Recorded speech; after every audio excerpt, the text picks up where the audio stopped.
Magandang araw po. Welcome po sa aking channel, Lognay TV. Patalasasan po, meron po ba kayong mga properties na napapabayaan or non-performing assets? Plan nyo ibenta, pero wala kayong oras sa pagbenta nito. Kung ito'y pagkakatiwala nyo po sa amin, tawag lang po kayo sa aking numero, usap po tayo, gawan ko po ng video for free.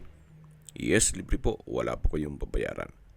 Tutulungan pa namin kayong mabenta ang inyong property. Kami na po bala sa marketing, sa boosting or paid ads, even sa tripping. Hindi na po kayo mapapagod sa pag-entertain ng mga buyers. Kami na po bala sa lahat. Tago lang po kayo. Nandito po tayo ngayon sa Silang Cavite sa loob ng isang exclusive subdivision na kompleto po ang amenities at meron pong 24 hours security.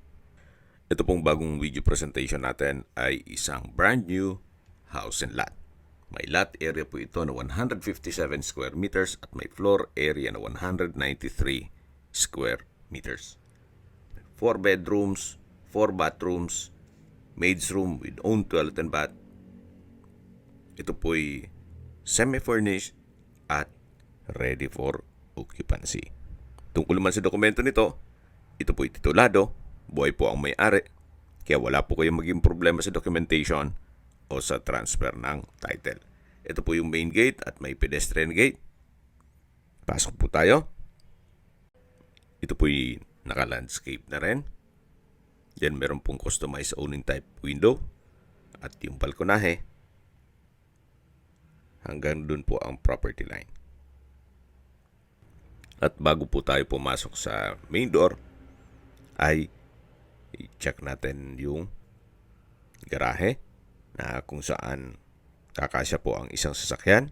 Meron naman pong common parking dito sa harapan ng bahay. At yan po yung setback papunta sa likod ng bahay at yung maid's room. May access na rin po ng tubig at kuryente. Tungkol naman sa internet provider, magpapakonect na lang po kayo. Dito naman po ay pwede po kayong mag-garden or pwede pong gawing open lanai. Ito po yung corner side nitong pasad na kung saan pulido o quality po ang pagkakonstruct. Hindi po tinipid. Ito pong corner side sa second floor ay naka-brickstone design. Then meron din pong balkonahe. Ito po yung main door. Dito po sa entrada ay naka-tile flooring. Then itong pintuan ay naka-solid wood. At welcome po dito sa bahay ni Mama at Sir, na kung saan ito po yung living area o salas na meron pong modern design chandelier. Meron na rin pong sofa set with center table. May understair shoe rack. Naka-ceiling cove design. At may cove lights. Then premium tiles po ang ginamit dito sa flooring. Meron na rin pong curtains. At yan po yung hagdan na kung saan naka-concrete staircase at wooden handrail. Dito naman po yung dining area at kitchen. Naka-tile flooring na rin po dito at ito po yung formal kitchen. Meron na rin pong refrigerator. Then may kitchen countertop, stainless sink with faucet, built-in gas range and range hood, modular kitchen cabinet, wooden shelf at storage ng kitchen utensils. Ito po yung access door na papunta sa maid's room. Meron po itong sariling toilet and bath at meron pong access door na papunta naman yan sa garahe. So nakabukod po ang entrada nitong maid's room. At may spasyo pa po dyan na pwede nyong gawing service area. Balik po tayo dito sa loob at check natin yung toilet and bath dito sa maid's room. Kompleto na rin po, gaya ng hand wash basin, water closet, at meron din pong shower. Naka-tile bathroom wall na rin po ito. Okay, labas po tayo at check natin yung ibang parte nitong bahay. Ito po ulit yung formal kitchen. May kitchen countertop, built-in gas range, range hood, and stainless sink. At mula po dito sa dining area, matatanaw natin yung powder room at yung unang kwarto. Kung meron po yung PWD or senior citizen sa pamilya, itong kwarto na to ang para sa kanila. Malaki din po ang espasyo, may bed frame and mattress, may crystalite center lamp, ceiling cove design, wardrobe, tile flooring, at meron po itong sariling toilet and bath. Naka wooden door. Then meron pong hand wash basin, vanity mirror, water closet with bidet, hot shower set. From floor to ceiling po ang tile bathroom wall. Meron din pong bathroom window. Okay, labas na po tayo. At check natin yung powder room. Paglabas na po ay matatanaw kagad yung dining area at yung kitchen. Then yung access door papunta sa maid's room. Yan po yung customized glass window. Yung main door at living area. Then ito na po yung powder room. May hand wash basin, vanity mirror, water closet, exhaust fan, tile bathroom wall, may tissue holder. So kumpleto na rin po. At katabi lang po nito yung hagdan. Yan po, tunghayin nyo po ulit itong living area o salas. Nakakapaaliwalas po itong mga glass windows. Meron pong natural sunlight. Ito po yung hagdan na kung saan naka-concrete staircase, then wooden handrail, at tubular railing. Meron din pong modern design na chandelier. Malaking bagay po itong staircase window na nag-serve as natural sunlight. Akyat po tayo, samahan niyo po ako. Yan po yung hagdan papunta sa attic. At nandito na po tayo sa second floor. Check po natin itong unang kwarto na naka-solid wood door. Then napakalaki din po ng espasyo. Naka-tile flooring, may customized window, may wardrobe, ceiling cove design, crystalite center lamp, may mga curtains na rin po at wooden rack dun sa dulo. Bali po, ito po yung pangalawang kwarto. Lipat po tayo dito sa third bedroom na naka-solid wood door din po ito. At sa espasyo, sakto lang. Hindi naman siya ganun kaliit at hindi naman ganun kalaki. Naka-tile flooring, may customized glass window, naka-ceiling cove design, may center lamp, then may mga curtain na rin po ang mga glass window at meron pong maliit na wardrobe.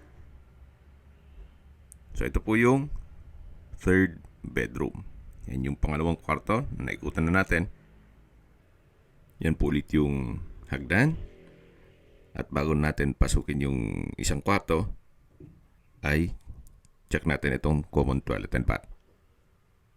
Na meron pong hand wash basin, vanity mirror, water closet, overhead shower, bathroom window, tile bathroom wall. So, kumpleto rin po. At lipat na po tayo dito sa fourth bedroom o master bedroom. Napakalaki po ng espasyo. May mga customized glass window, may split type aircon, bed frame and mattress, tile flooring, then may access door papunta sa balkonahe, at meron po wardrobe.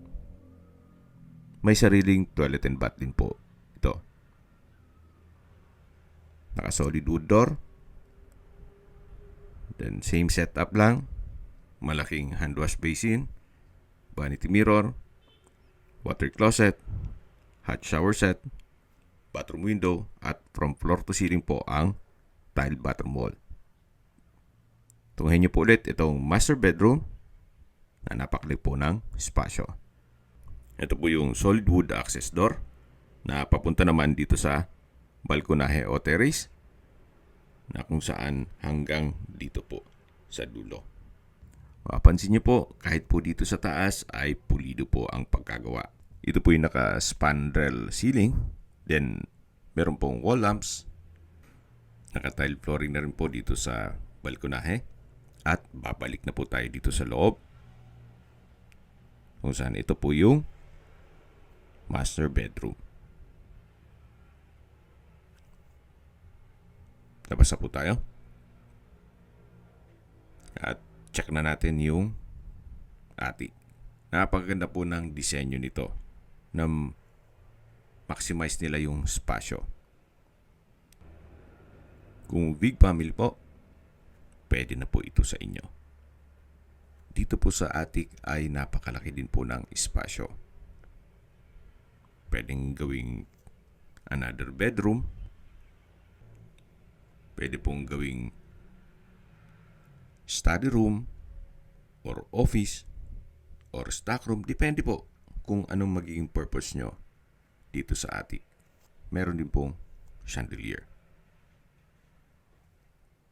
So, bababa na po tayo. Meron din pong owning type staircase window. At nandito na po tayo sa second floor. Meron pong 5-ring chandelier.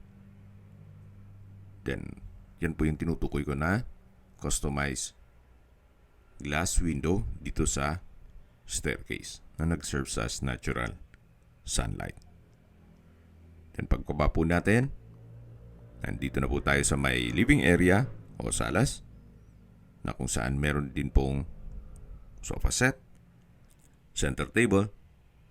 Yan po'y freebies na ni owner. Then sa dulo po pala meron ding shoe rack dun sa may main door. Habang naglilibot po tayo, pag-usapan natin ang distance, location at travel time.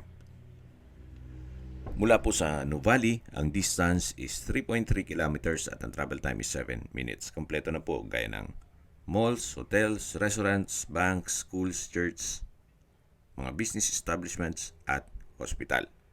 Yan po yung lagi kong binabanggit sa inyo na dapat nyo i-consider sa paghanap ng property, yung meron pong malapit na hospital. Hindi ko naman po sinasabing sakitin kayo. Yan naman po for emergency purpose lang naman.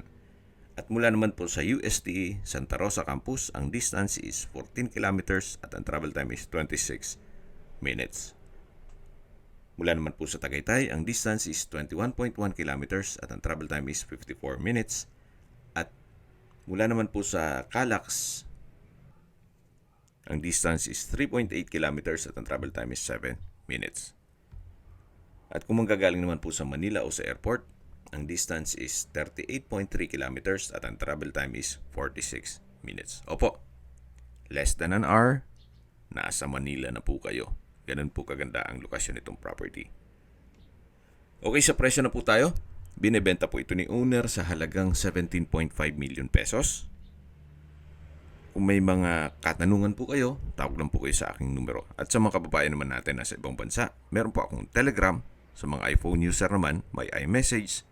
Meron din pong Imo, Skype, Viber at WhatsApp. Same number lang po, 0917-316-3399. Sa mga nagtatanong naman po ng aming Facebook, meron po aming Facebook page na Nov9TV at Facebook Reel Video.